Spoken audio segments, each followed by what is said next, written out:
Assalamualaikum warahmatullahi wabarakatuh. Saya Tira Putri Hamadani dari kelas 11F. Ingin mempresentasikan naskah drama saya yang berjudul Asal-usul Batu Ampar. Adapun penokohannya yaitu satu Badang. Penokohannya seorang anak yang membantu Tuan Putri memenangkan sayembara. Wataknya pekerja keras, cermat, pemberani, dan bijak. 2. Tuan Putri Tumasik. Penokohan pemimpin negeri yang menerima tantangan dari Tuan Sanjeev. Wataknya bijaksana, cerdas, dan baik hati. Yang ketiga ada pengawal. Penokohannya seorang laki-laki yang bekerja untuk Tuan Putri Tumasik. Wataknya patuh terhadap perintah. Yang keempat ada Tuan Sanjeev. Penokohannya seorang laki-laki pemilik kapal yang menantang Tuan Putri Tumasik. Wataknya di sini yaitu mempunyai niat busuk ingin menguasai negeri Tumasik. Nah, di sini ada beberapa babak-babak, yaitu babak pertama disebut juga dengan pengenalan tokoh. Prolognya, di Kepulauan Riau, Batam, terdapat sebuah daerah yang bernama Batu Ampar. Di sana hiduplah seorang anak yang tertinggal batang kara bernama Badang. Badang anak miskin yang tidak punya apa-apa, memiliki tubuh kurus dan jalanan yang terpincang-pincang. Kesehariannya bekerja di kota seberang Tumasik yang biasa juga disebut dengan sekarang ini kota Surabaya. Pada saat itu, Badang pergi bekerja seperti biasanya dengan menyeberangi lautan menggunakan sampan kecil miliknya. Sesampainya di sana, Badang memilih untuk bersinggah menikmati keindahan pantai dan sambil menikmati perbekalannya. Dialog. Badang, aku tinggal sebentar di pulau ini untuk menikmati indahnya pantai. Sembari menikmati angin laut nan segar, dari kejauhan tampak kapal besar mendekat. Badang, wah, ada kapal besar datang. Siapa ya? Tanyanya. Tak butuh waktu lama, akhirnya kapal itu disandarkan di tepi pantai dan turunlah seorang laki-laki. Badang, wah, badannya besar sekali. Sepertinya dia orang India. Apakah dia pemilik kapal itu? Tanyanya dengan kebingungan. Di sini kita masuk ke babak kedua, yaitu pemunculan konflik. Prolognya, setelah laki-laki itu melangkah turun dari kapalnya, ia menuju ke arah batu besar yang terletak di pinggir pantai sambil memandangi sekelilingnya. Dan dari dalam hatinya, beliau ingin menguasai negeri tersebut karena dapat menguntungkan dirinya. Dialognya, pemilik kapal, ho, pulau ini kelihatannya menarik untuk kujelajahi.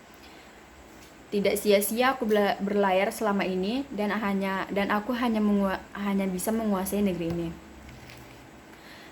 Tak dalam dari itu, ia menghampiri seorang nelayan. Pemilik kapal, permisi Pak, saya dari kota seberang ingin bertemu dengan pemimpin negeri ini. Bolehkah Bapak menunjukkan di mana istananya? Pertanyaan itu pun menjawab, oh tentu Tuan. Tuan hanya harus berjalan lurus, tak jauh dari sini ada perkebunan. Nah, di sana ada istana mewah dan indah, itulah yang Tuan cari. Dan pemilik kapal itu pun menjawab, baiklah Pak, terima kasih. Sekarang kita masuk ke babak 4, yaitu konflik mulai memanas. Prolognya, pada sore itu Tuan Sanjeev, pemilik kapal, berjalan menuju istana untuk menemui pemimpin negeri, yang tidak dikiranya oleh bawahan pemimpin negeri itu adalah seorang wanita yang cantik dan muda. Dia makin menetapkan dirinya untuk menguasai negeri Tumasik karena pikirnya seorang wanita bukanlah apa-apa, sangatlah mudah untuk ditaklukkan dan dikalahkan. Dialognya, pemilik kapal, selamat pagi Tuan Putri Tumasik, perkenalkanlah, aku Tuan Sanjeev dari utusan negeri India. Putri Tumasik, selamat datang, ada apa tujuan Anda kemari? Pemilik kapal, aku bersama kapalku dan di dalam kapalku berisi 10 peti emas dan aku akan memberikannya kepadamu dengan syarat.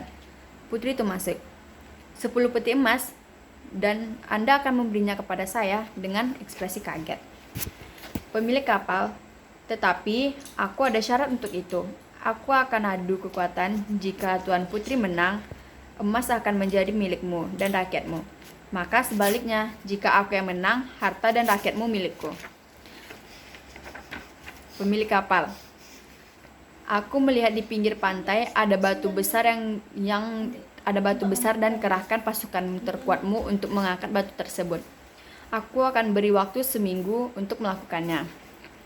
Putri Tumasik, bagaimana jika tidak ada yang berhasil? Pemilik kapal, maka negeri Tumasik akan menjadi milikku dan rajaku.